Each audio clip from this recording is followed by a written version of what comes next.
Good afternoon, everyone. My name's Claire Robinson. I'm the Customer Relationship Manager here at KRC.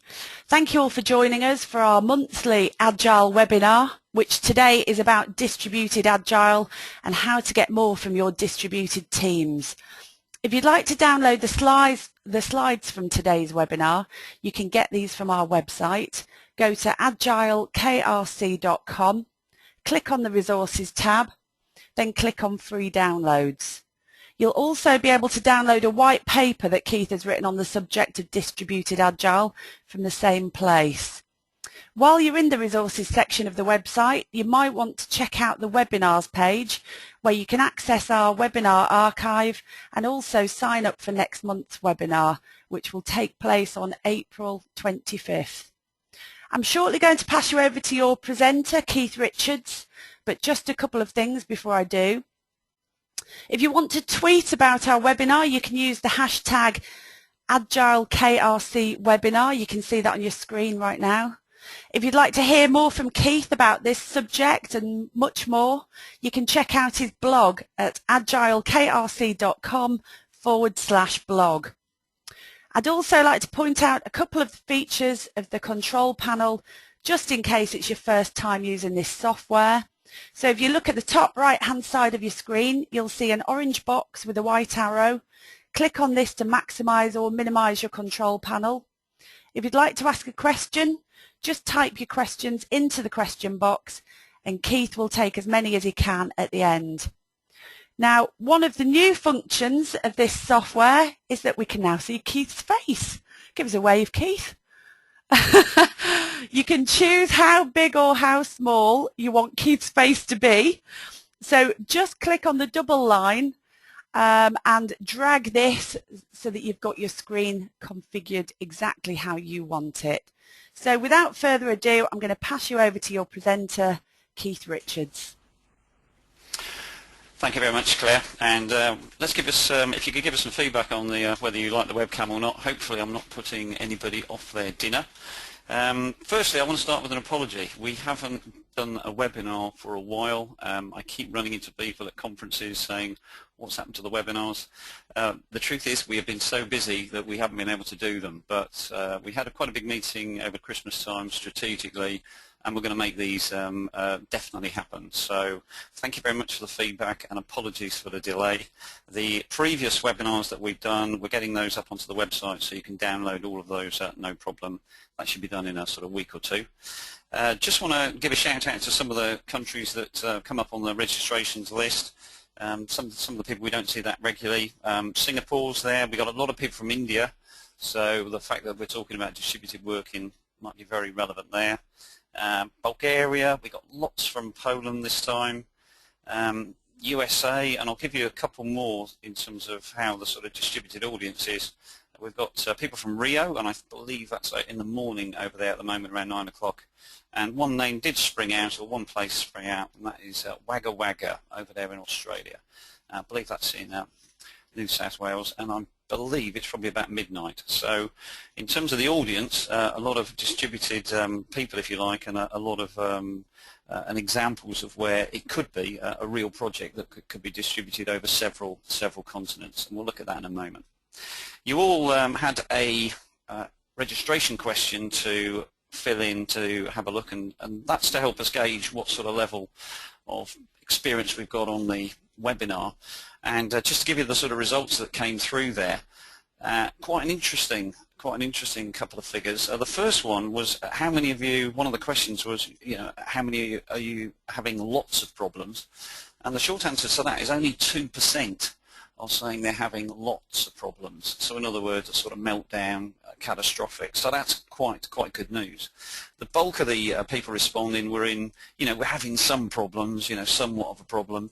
That was 30%, 30. Average, meaning, goes pretty well, not so well, in the middle there, 41%. So 71% are in the bulk of, I guess, what we're aiming a lot of this webinar at, and that is, we can do a lot better. In terms of very well, and this is great news, 8%. So 8% are doing, if you like, very well. So that's great news. in fact, I might be contradicting myself. Those doing very well is 8%. That's great news. The 2%, I'm sorry, was actually for people having lots and lots of problems. So not many people having that sort of level of catastrophes, which is quite good. So the bulk of you are having, yeah, we need to improve and we need to go a bit forward. And this is what I'm going to try and give you lots of advice today in terms of these sort of 8 hotspots to try and get after when you're working distributed. Okay, so first thing I want to do is just give you a quick overview of the structure and then get into the webinar quickly. I'm just going to get a definition out so you can understand what I mean by distributed. And there may be some of you listening to the webinar thinking, I don't know how much this is going to apply to me because we haven't got an offshore operation in some other continent. But trust me, I think you'll find 90 to 95% of this will be relevant, and I'll explain why in a moment. We'll then go through the 8 ways, and we'll then just give you some further information. We don't like to do too much in the way of commercials on these webinars so that you get the content, and we'll take the questions at the end. So it's UK time at the moment, so 12:36, and we'll take the questions around about 10 past 1.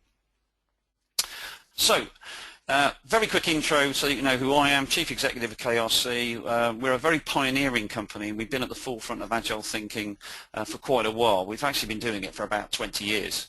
So we do the whole lot: coaching, training, coaching, mentoring, and we don't just do sort of Scrum and IT product type agile. We do agile all over the place: Scrum, DSTM, Agile PM, the whole lot.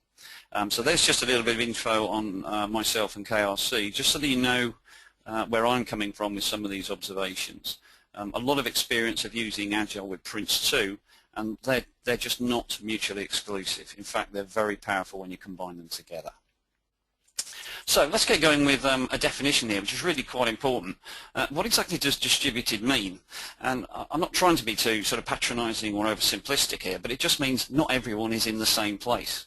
Once you've actually got people in different areas, different continents, even different rooms, you're distributed. So even if you've got a bunch of people on the floor above you, it might not feel distributed, but they're just not in the same place. So it could be a different floor, different office, different city. In the white paper, we refer to one of our customers at the moment that's based in London and Yorkshire. And London to Yorkshire, it's almost the same as London to Bangalore in terms of what it offers in terms of problems. So different city, different country, different continent, and different time zone. It's as I say, they're all distributed. So offshore, nearshore, you can call it what you want, but as I say, it's all the same really. Once you're not around the same table and in the same room, you've got very much a problem with working in a distributed way. Now I'm just going to try something here, and this is a bit of a gamble because I haven't really done this sort of thing before, but if you've got a question box or a chat box, I just want to try something with everybody listening, and I want you to type in a word. I'm going to ask you a question and I want you to give me a one-word answer to this. But in terms of working distributed and in terms of different locations, different continents, if you had to use one word, what would you say the #1 problem is? So if you could stick that in the question box or in the chat box. We have got so many people on the webinar this time, I'm kind of hoping we don't get a meltdown and the cable breaks. Brilliant. That's worked really, really well. Okay, so don't answer any more because I've got the information I'm looking for. I've got some people saying misunderstandings, time zone differences, quick enough decision making, overlap, but there is one single word that is coming out to a factor of about 85%, 90%, and the single word is communication. Now at KRC we like to be a little bit edgy and different and pioneering, and hopefully you'll stay with me and bear with me on this, but at KRC and from the research that I've been doing, it is not the #1 problem. The #1 problem is something else, and I'm going to talk you through that and explain where I'm coming from. So here is the #1 problem. It's actually to do with teamwork and collaboration. That is the #1 problem when you're working distributed. So what do I mean by this? And this actually gets quite complicated. Because if you're working in different offices in different countries, you've actually got to get teamwork and collaboration to work in several areas. So within each team, so if I use a simple example of UK and India, and if you can just, when you're listening, just move this around to your own situations. But if you've got a UK and India situation, what's happening within the UK team? How good is the collaboration and the culture? How good is the prevailing way of working? And when I talk about collaborative culture, are we, working together, one team, we're getting on, and there's a lot of collaboration, or is it a little bit adversarial? Are we sort of jobs worth? We're going with our own job role, and it wasn't my fault, it was the testers. What is the sort of level of collaboration? Now, what I mean by that next bullet point of prevailing way of working is, are we actually agile and iterative and incremental and playing with features? Or are we actually very linear and waterfall, sequential, and using phases like analysis, design, and such like? So that is within, say, the UK team. But this is where it starts to get more and more complicated, because you've got the same question, if you like, if using the India example, with the team in India. What is their culture like? How collaborative are they? Also, what is their prevailing way of working? Is it linear, sequential, / waterfall, or is it actually highly agile and iterative and incremental? But it gets even worse. What's the sort of collaborative culture and prevailing way of working between the teams? So India to UK, is it a very friendly, very productive, vibrant relationship, or is it a little bit like placing an order at a Chinese restaurant? What is the sort of way of working here?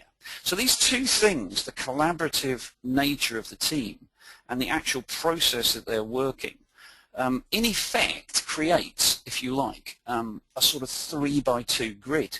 So there's at least 6 areas to look at before you've even started. Now this assumes we've just got one team in each location. What if we've got 2 or 3 teams in India? And I'm trying to get across the point here that actually this is where all the problems happen, and this is where the fun and games happen. Because the significance is, if you get one area wrong, it becomes a bottleneck, it becomes a pinch point, and the whole of your process is going through, if you like, as I say, a pinch. If you step on a hose pipe, you create a pinch point. And if there's just one area, for example, the UK are working in a very serial way, this becomes the blocker, this becomes the limiting factor for work in progress. Now on top of that, we've also got things like levels of trust. We'll talk later about this sort of stereotype, what does yes mean? I've done extensive work out in India, and there's a stereotype that sort of pervades that Indians say yes to everything. Now there is a lot of merit and a lot of truth in that, but actually underneath and behind that, it's actually a lot more complicated, and we'll run through this as we go through the webinar. So number one, the thing to get right.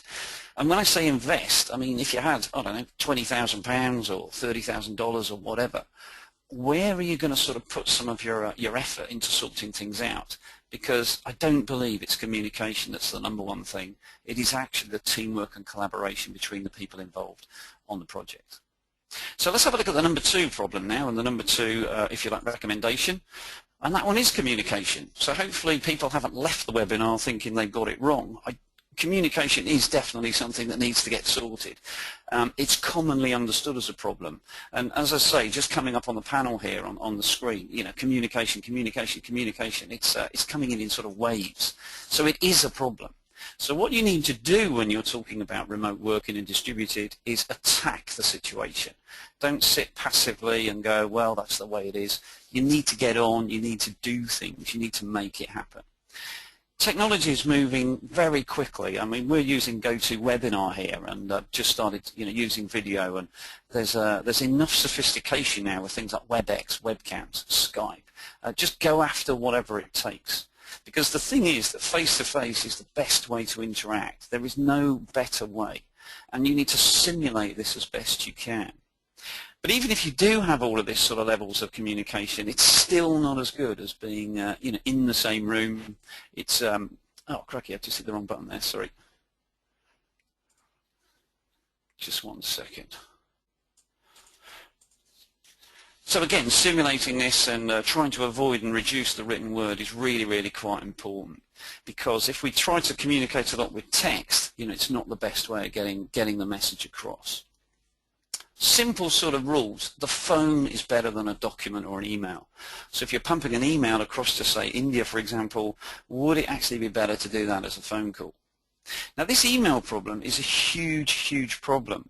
I've been sort of looking at a lot of working practices, and the sort of curse really in remote working or distributed working is what I call the email automaton. Someone who pumps out pages and pages and long threading emails, and it sort of looks good, they look busy, it's very impressive, but it's incredibly difficult to process. If it's factual, like a meeting time or something, then yes, email is very good. But if it's actually about opinions, about which features should we descope, there's views, and as I say, once you get to opinions, you're very close to emotions. And if you're going to try and conduct huge conversations and move information around with something like email, it can be extremely divisive. It can be, and I'm not trying to make light of this. It's not an irritant or a slight problem. It is actually potentially can take some of your projects to a very bad place. So that's why we need to sort of look at things like going visual, and this is why things like traveling is something where some of the companies I've been working with in terms of this offshore working, particularly the big banks, they're quite happy to invest in travel, because when you meet up with people, you create a bond, and this can help you when you're working remotely. So maybe at the early stages of a project, maybe we'll do a little bit of traveling. I've just been out to India, and we did a training course. We're training people in distributed Agile. We trained the people in the UK and trained the people in India with the same course. And on one of the courses was someone that I've met 2 years ago in the UK when they were working over here. And you immediately know the person. You're immediately friendly. I don't know, a great feel of affection, and it's just those sort of things are worth their weight in gold when you're trying to work on a project. But if we don't know the person and we're pumping email back and forward, it's not the best way. Now, I'm not saying don't use email. I'm just saying there are major limitations with email. Right, let's have a look at a poll now and see what this email thing. Is it a big thing, or am I really just going over the top a lot here? So we're going to run a poll. So if you get ready to select something here, I'm going to launch a poll. And it's all about how significant you think email is to what I would call poor communication. So how significant is poor communication through email at your organization? So pick one of those 4 options there. You might be thinking, well, sorry Keith, I don't agree. I don't know what you're on about. It's not really a problem. You might find it a minor irritant, or you might be thinking a little bit more. So have a little look and select one of those options, and we'll see what comes out.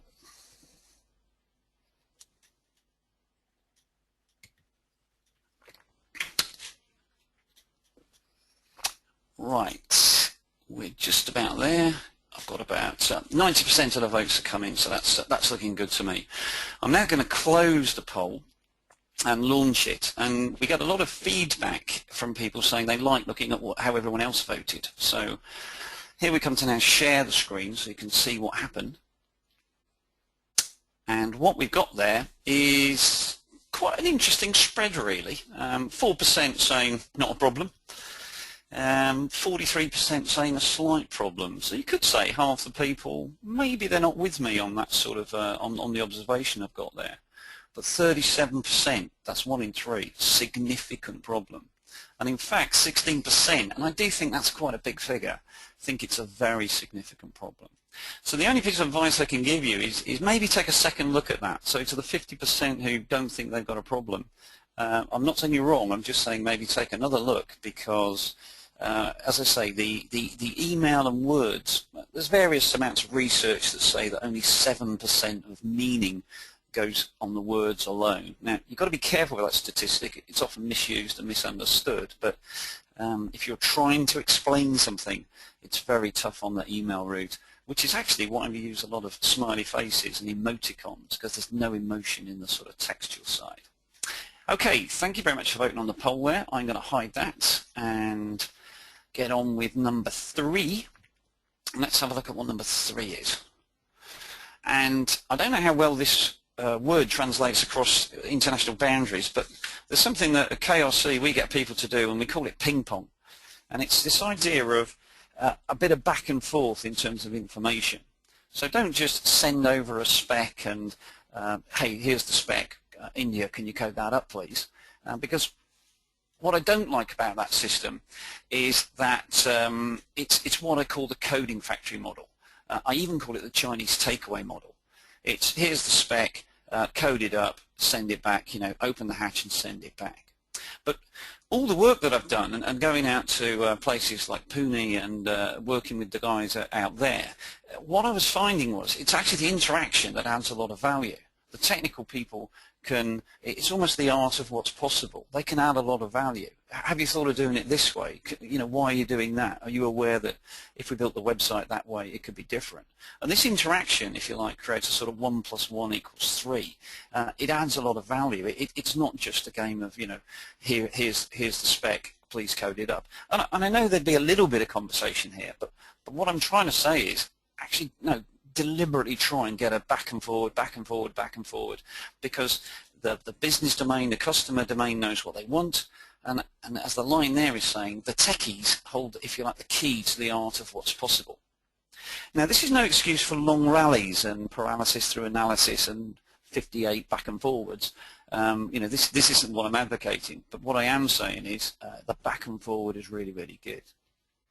This is why it's important offshore, and again, taking the sort of stereotype head on and working with the guys out in India was fantastic when we played around with this sort of stuff, because culturally a lot of people say yes when they don't want to do that. And there was great fun working with the Indian teams about why this happens. Often it's a feeling of trying to please people, but often they do say no. It's just somebody higher up actually says yes instead.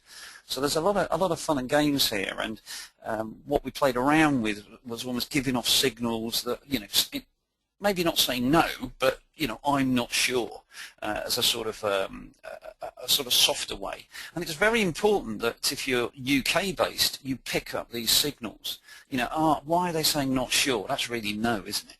So sometimes you can play around with the signals getting given off in order to help with this.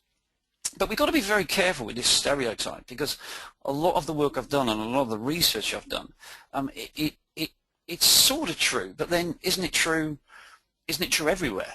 So if you've got a UK company that's very command and control, I've done a lot of work with the military, it is very command and control, aren't we in the same game? As in, can you do this? Literally yes sir, no sir. It's that sort of a 3 bags full, as they say. You really get into that sort of situation. I'm always I don't know if you agree with this, any of the Brits or UK people who are listening, but I always don't like what I call the restaurant scenario, where you'll have a group of English people or British people having a meal, and they'll be moaning about the meal, and I don't like the rice, and it's cold, and I don't like this, and I don't like that. And then if the waiter or waitress comes over and sort of says, is everything okay with the meal? Normally everyone pipes up and says, yes, it's lovely, thanks. Yeah, thanks for asking. We don't actually tell the truth, as it were, and sort of give them sort of honest feedback. And I don't mean we have to be rude. So this is very much a two-way street. If we get the business and the techies working together, we can get this ping-pong and get a closer sort of solution, if you like, to what we're trying to achieve. So please try and move away from what I call the sort of one-hit wonder, which I feel is the sort of coding factory model. Point 4 is to try and create what I call a cadence of frequent deliveries in terms of getting control when you're distributed. And remember, I'm talking India, UK, but that's the same as Yorkshire, London, or 2 offices in London. What are we talking about here in terms of frequent delivery? So what I try to get people to do in terms of creating this cadence is, if we're delivering things frequently, then on the project, I've got this expression, you can run but you can't hide. If there's a delivery happening every couple of days, you get several little moments of truth. And this is what gives you control. So if we take the classic stereotype of they're telling us everything is okay, if you've got a series of interim deliverables, you should be able to prove whether it is okay or not. What you don't want, and I work with many companies, particularly sort of marketing companies, they talk about what's called the big reveal. So in the creative industries, the big reveal, the ta-da, you know, after 4 weeks, yeah, we've done it.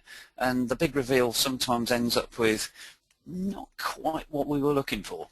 So this is why this cadence and this regular, frequent deliveries of stuff is good in distributed and gets you on control and keeps you honest. This is where one of the agile concepts of time boxing is so important. Just time box everything, pack in the contingency, hit your deadlines, and if you can't do about 2 weeks work in 2 weeks, you know, learn from your failures, get to the root cause, you know, what's giving you the problem. So as I say, avoid the big reveal and get into this concept of fast failure. I do find everyone seems to be very up for this concept nowadays. Just remember that first line though, fail fast is only good if you are going to fail. So as I say, frequent deliveries and make sure that you get the truth, you keep the truth coming. Don't just wait 2 weeks and then do a retrospective or a sprint review. Get something, you know, every couple of days, something tangible, something you can almost put in your hand and go, well, it's on time, but it's not very good. So it gives you an idea of where we are from a control point of view. Another thing that's come to me in terms of all the distributed working, and obviously 99.9% of the assignments I get called into, and when companies bring me in, it's with the Agile ticket. You know, Keith, you've been doing Agile for 20 years, and your company has. Can you help us with this? And what we actually find a lot of the time is that some of it's nothing to do with Agile. It's getting the basics actually done. So, for example, user stories is a technique, and yeah, we're using user stories and we're Agile. But if you're writing very bad user stories, it's just like writing bad requirements. So when we sort of talk about how great Agile is, you've got to be very careful that we sort of that we know what we're trying to do as an end game. It's very important to realize that Agile is what I call an enabler. It's a means to an end. So you've really got to be clear about what the actual end is.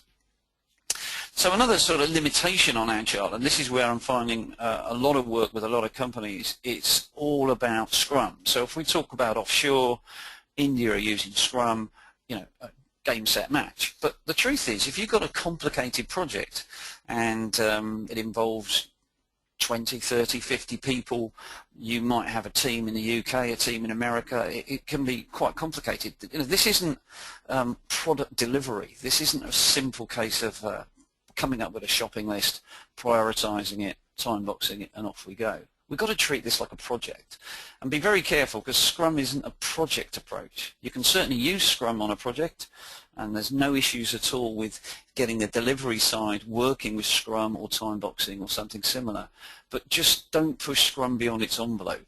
A lot of people struggle with Scrum in distributed situations, and the reason is quite simply they push Scrum beyond its limit. Another standard Agile concept that you've got to be careful with to push beyond its limit is this concept of the product owner. When you've got a complicated scenario, and one organisation I'm working with at the moment is trying to roll out lots of websites all over different countries, it's very difficult to get one voice of the truth. Therefore, the simplicity of some Agile concepts like the product owner, there's a little bit more to life than that. So what I would recommend here in terms of trying to push Agile a bit further is maybe looking at the more sort of DSDM view of the world, where there's more a blended view of the business or a blended view of the customer. You know, who's got the detail view, who's got the wider view, who's got the specialist view, and I find it much better to get a much wider view. You can get that view from the product owner sometimes, but it's a single point of failure. You've really got to make sure that your product owner is the business, as in very, very good. And I find that sort of a product owner / business analyst is quite a rare beast, and it's an awful lot to put into one single person. So just be aware of the limitations. You know, Agile's a means to an end, and some of the stuff is actually going back to some basics, like project management basics, and having a good business case and you know, well-defined objectives. Right, point 6 again backs up this sort of, well, is Agile everything? That it's not necessarily it's cracked up to be, but a lot of people bring Agile in to solve problems, and really, some things are not necessarily solved by Agile. So again, this one, number 6, is the idea of getting off to a good start. Been doing this a long time now, and often go into companies and you just find that they're 3 months into a project and it's a slightly woolly objective, nobody's quite clear of the goal. Well, they sort of know it, but there's sort of 3 or 4 variants of it, and this is why knowing what the big picture is and the context is for everyone on the team is really, really important. Again, getting well-written requirements, and by that I also mean project objective, business case, what exactly are we trying to do here? Because if we know exactly to sort of pinpoint accuracy where we're trying to go, and some people who have joined the previous webinars, what we call the post-it test, if you can write the project objective on a post-it note, then you've got a good idea of being very clear what the actual project's actually about. But if we've got a single point of contact for this project, all the priorities and everything map onto it, so we can prioritize to a stationary target. A lot of people prioritize to a moving target, and then they call this scope creep, and the customer doesn't quite know what they want. The truth is, it's a bad project start. There is a lovely expression, I don't know how many of you go back to the sort of 70s and 80s, but there's a guy called Steve McConnell wrote a book, long before Agile Manifesto, and he came up with this fantastic line: go slow early on to go fast later. And nothing could be more accurate than that statement. But again, don't panic into starting when this is not complete, because I have to say the reason number 6 is in here is because I've dealt with so many companies over the last decade, but certainly in the last year or two, where there's this incredible moment where people go, look, we've got to get going. We've got 30 people out in India that are sitting there not doing much. Let's get going. Let's give them something to do. That's just not a cool move. It's not a cool piece of logic either. You need to know exactly what you're doing, and then the guys in India or wherever can then build and hit your targets more accurately. Right, number 7 is about tooling, and not particularly exciting, number 7, or area, but funnily enough, if you're working distributed, what exactly have you got at your disposal in terms of tools? Because if you've got not a particularly brilliant environment, it can get in the way. I'm not going to say fantastic tools are going to make a fantastic project, but if we take an IT example, where exactly is the code? How can you add to it? If you've got a situation where you've got UK and India separate time zones, and we can build things into the code, it can be tested overnight. How does this work? How does it work when you're branching and such like? Where is it? Now again, this is very specific to IT, and I know from the feedback we get on the webinars that we're talking at least 20 to 30% of people are sort of engineering and non-IT, and most people see their projects as a blend of IT and non-IT. But 2 specific areas in terms of Agile and IT are what's called TDD, test-driven development, and CI, continuous integration. Now, if you haven't got the tooling that can make that easy, you're in a bit of trouble if you're trying to go down that route.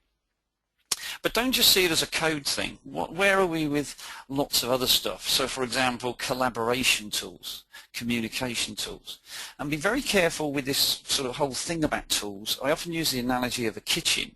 There is no such thing as a generic kitchen tool. There is no tool that you use all over the kitchen. There's different tools for different things for different jobs. So what tools have you got for requirements? What tools have you got for visualization and modeling?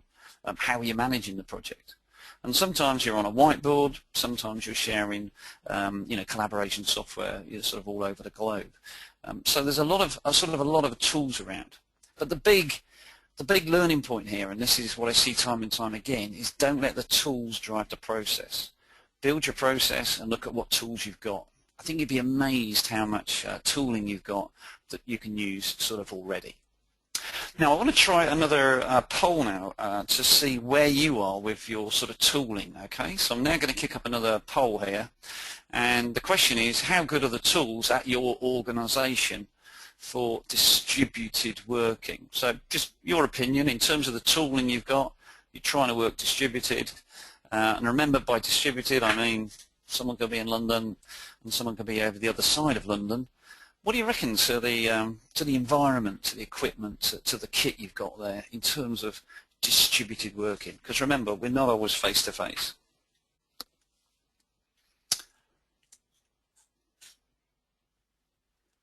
Okay, votes coming in pretty well now. Give it another 10 seconds. I'm always amazed how fast everybody votes on this. It's brilliant. We've got over 80% now. Right, we'll go for launching it so you can actually have a look. Again, we get so much feedback about, wow, it was quite good seeing the other person's. Actually, I've just lost everything, so just 1 minute here.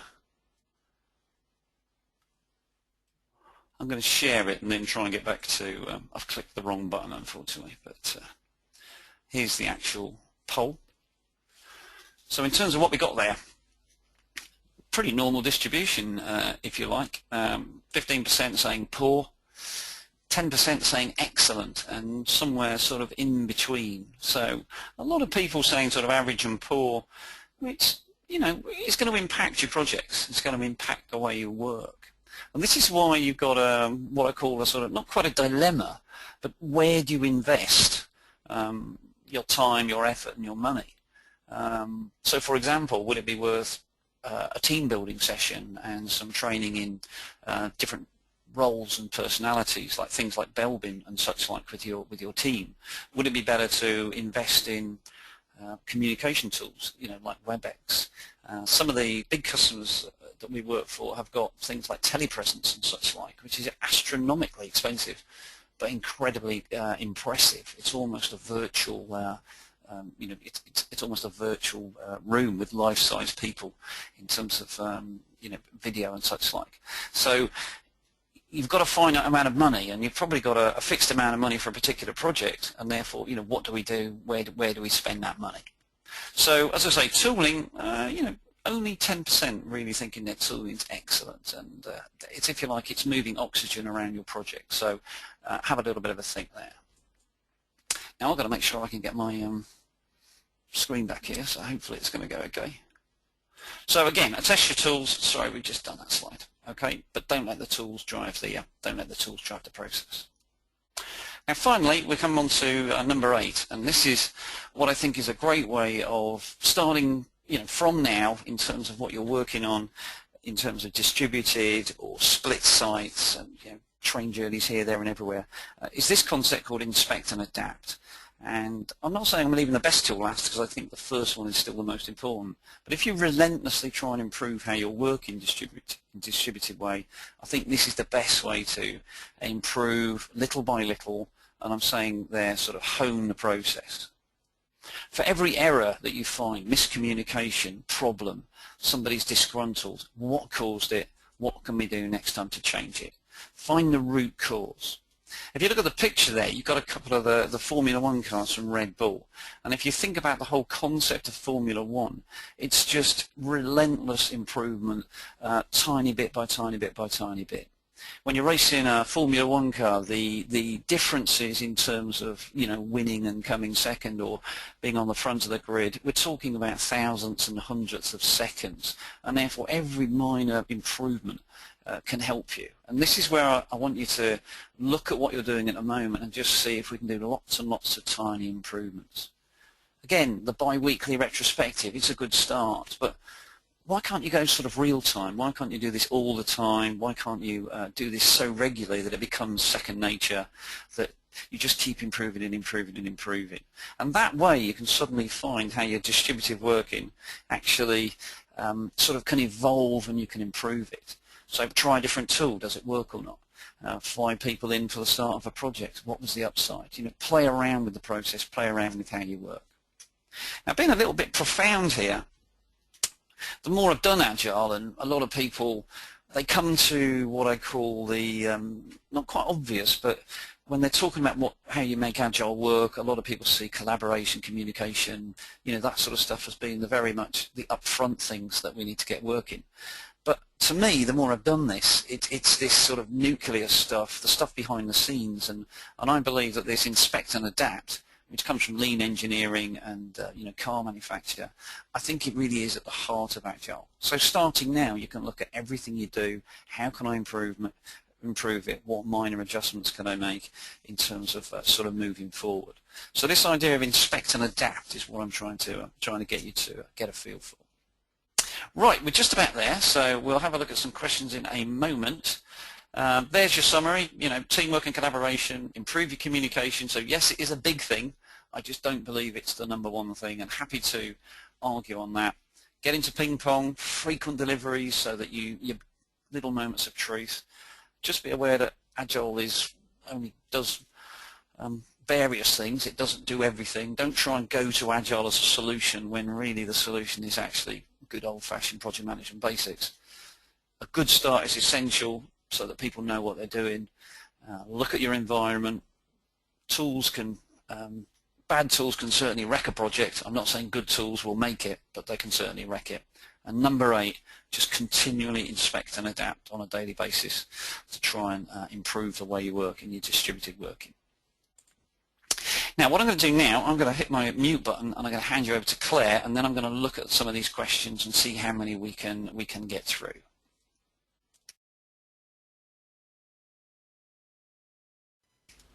Thanks, Claire, Keith. So, yeah, thanks for that. So, yeah, just to talk you through this further information next step slide, the next webinar is going to be on the 25th of April, same time as today, 12:30 to 1:20. Not quite sure what the next webinar is going to be on, but we like to pick a hot Agile topic for each one. There's the link so that you can keep up to date with not only what the next webinar is going to be on, but you can also access that webinar archive. Our next public scheduled course is going to be the Agile Project Management course in London on March 24th, and there are still a couple of places left. We've got a white paper that Keith's written on the subject of distributed Agile, which is going to be available. It's actually up on the website now. So go to AgileKRC.com, click on resources, click on free downloads, and there it is. You can also download Keith's slides from today. If you're interested in any training, Keith mentioned earlier that we've done this 2-day course for a few customers now on distributed Agile. We can run the course here in the UK. We can also run that course offshore as well. So do get in touch if that's something that you're interested in. We do help organisations with their transition to Agile, and we have various ways that we can support you, training, consultancy, coaching. Like I say, there's the downloads URL there, all sorts of free resources on our website. You can also join our DSDM group on LinkedIn or follow us on Twitter at AgileKRC. So we've got some questions coming into the question box at the moment. Keep those questions coming into the question box. We've got about 10 minutes for Keith to answer some of these. So I'm going to pass you back to Keith now. Thank you very much, Claire. Thanks for the questions coming in. I'll try my best to get through as many as we can. So if you do have any questions, type it into the question box. First question I've got here is from Carl, and it's about email communication.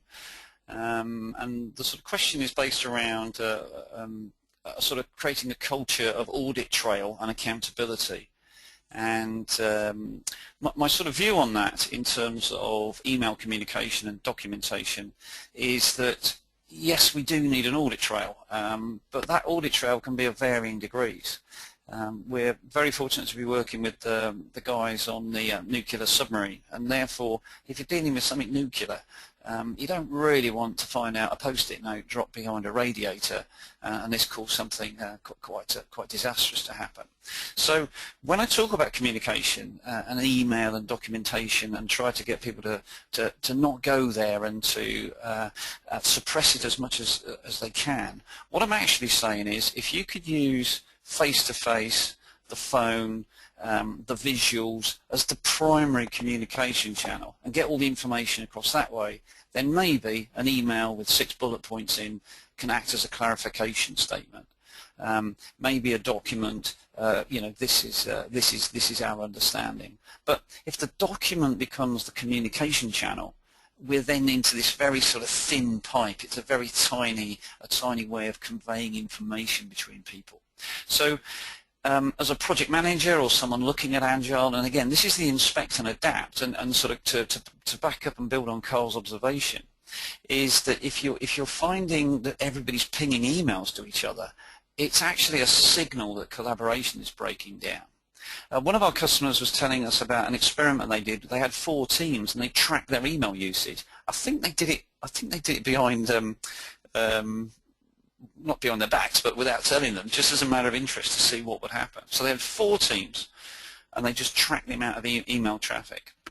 And the customer we get on very well with was just telling us, quite simply, the best performing team had the lowest amount of email, but by a long way. It wasn't just a little bit of a tilt or anything. It was just by a long way the best team had the lowest amount of email. And equally, the 2 middle teams were doing okay, but the worst team had a tremendous amount of email. And he just said it was striking to look at it. So this point Carl's making, I think, is very powerful, as in, email culture, audit trail, protect your back. But if you're protecting your back, that's adversarial, that's not collaborative. And this is where, as a project manager, look at it, what's going on? Why the heck is so much email pumping around this project? Because A, it's not a good way of communicating, and B, it's probably symptomatic of a bigger problem. Comment from Phil here, just an observation saying that this applies to a large-scale site. You're absolutely right, Phil, and this is why I'm saying with this whole distributed thing, when I say India to UK, and in the white paper, which is a very big white paper, it's just the same from the 2nd floor to the 3rd floor. In the white paper it talks about some of the work I did in Ireland where people wouldn't cross over the road to the other office, which was directly opposite their own office. Some people were quite proud to say, I've never crossed the road in 2 years. And I'm thinking, why not? So how are they doing it then? Well, they're just pumping around email. So whenever I say India, UK, it could be 2nd floor, 3rd floor, Yorkshire, London, USA, Canada, it could be absolutely anywhere, okay?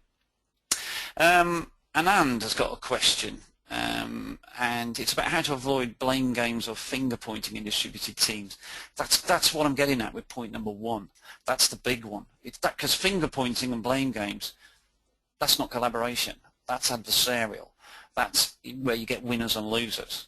And you're looking for win-wins here. And I don't mean win-wins in a sort of happy-clappy sense where we have team hugs and that sort of stuff. I'm just talking about your fundamental belief as a team player is whether this is a collaborative thing or whether this is, I've got to get to the end of the day, without getting into trouble.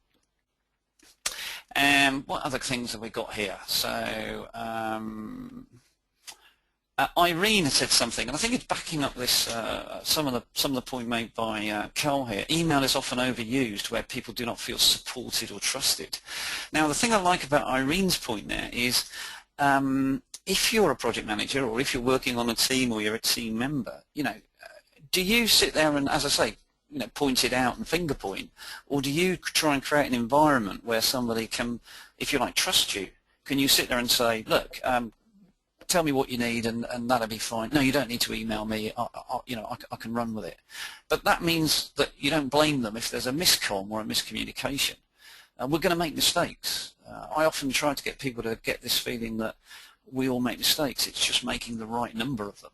If you're making loads and loads of mistakes, yeah, bad news. But as the saying goes, if you haven't made a mistake, you haven't made anything. And therefore, giving people words like support and trust. And again, I don't mean, the old, the hugging stuff. I just mean, do you respect someone? Can you trust them? They're going to make the odd mistake every now and again, but is that good enough? Final question from Pablo, and it says, when you speak about limitations of Scrum with projects, are you saying that waterfall methods are better for big projects? That's a great question, and it's probably a whole webinar on its own. But very simply, if I can give you just a headline answer to that, the simple thing is, no, I'm not saying waterfall is better. I'm saying Agile for distributed is the best way to work. But I do want to make one sort of stereotype, or I just want to break one stereotype. And when you're looking on the internet and you're looking at all your Agile stuff, there's always this polarization of Agile good, waterfall bad. And at KRC we don't believe that. We believe that Agile is the best way of working. Waterfall's got a lot of advantages, but it's maybe too slow in this day and age. But let's be really clear here, waterfall is much better than what I call fragile Agile, where we throw off a lot of discipline and it's ad hocracy and we sort of make it up as we go along. So as I say, you know, waterfall is a little bit outdated nowadays, especially if you're working in some of these leading edge technologies like digital, media, you know, whatever. The waterfall paradigm is now quite tricky. You have to move to iterative and incremental. So my limitation with Scrum is quite simply there's no upfront work in Scrum, there's no project management role in Scrum. So if you've got something, you know, in your words, that's a bit more complicated, then we're going to have to, you know, we're going to have to do this properly. I know people might want to go now, but I am just going to go a little bit longer because we've now got floods of questions coming in. I just try and see if I can take another couple. I'm doing this on the fly, so hopefully I can do something. Would you split work between UK and India such that they work largely independently on different modules, or would you deliberately mix teams across UK and India to foster collaboration? So that's from Sundar, and I would go with the latter. I don't mind you modularising or splitting work. I'm actually fine with that, and it might be you've got, you know, team A is working on something, team B is working on something else. But I want the ping-pong. I want the interaction. And when you've got split teams, you might need someone to pull it together, like for example a project manager. And again, this is where I'm thinking things like Scrum of Scrums don't fill that gap. Scrum of Scrums is espoused by a lot of people. I find it very good for communication, but I really don't find it good for giving you control. So point 2 that we talked about in this session, you know, very much the you know, the comms side, yeah, got no problem with that. But actually the control side, you know, I'm not convinced that Scrum of Scrums delivers that, and in fact I'm pretty confident it doesn't.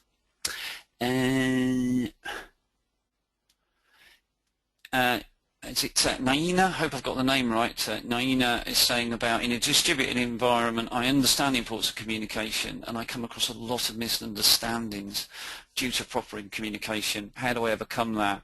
Again, invest in that area, you know, fly people back and forward, look at the bullet points on slide number 2, shift everything document driven to the phone if you can, and shift the phone to face-to-face if you can. On my last trip to India, I was really impressed with how many rooms were decked out with very good TVs, plasmas, you know, really good technology. So go for it, use it. You know, face-to-face is the way to go. But a word of warning. I do see a lot of this technology, and I don't know how many people on the call would agree with this, but as a consultant coming in sort of neutral, I do find it a bit annoying how many, I would say, I don't know, 20 to 25% of webinars and WebExes and that start off with 10 minutes of sorting out the technology. Can you hear me? And, you know, people are, and you can't hear them, and they're on mute, and you're all pointing like this. You know, get organised and move as quickly as you can, because when you're distributed, you need to sort out these overlap hours. One of the people's mentioned that in the big things to get right, that overlap thing. But the more you can get those sort of things right, the better. Right, I am going to finish now. So we're getting lots of nice feedback at the moment, but we value all feedback. So please pump into the question box or the chat box, or email us about anything that you want to give us some feedback on about this, what worked, what didn't, because that's the way we can inspect and adapt. Right, so I'm going to finish now. Hope you all have a great weekend. To those that are into Formula One, the great news is it's back on. So I don't know if that person from Wagga Wagga is into F1, so maybe you might tootle across to Melbourne and watch that. But it's time to say goodbye, so I'm Keith Richards. Thank you very much for attending the webinar, and as I say, have a good weekend.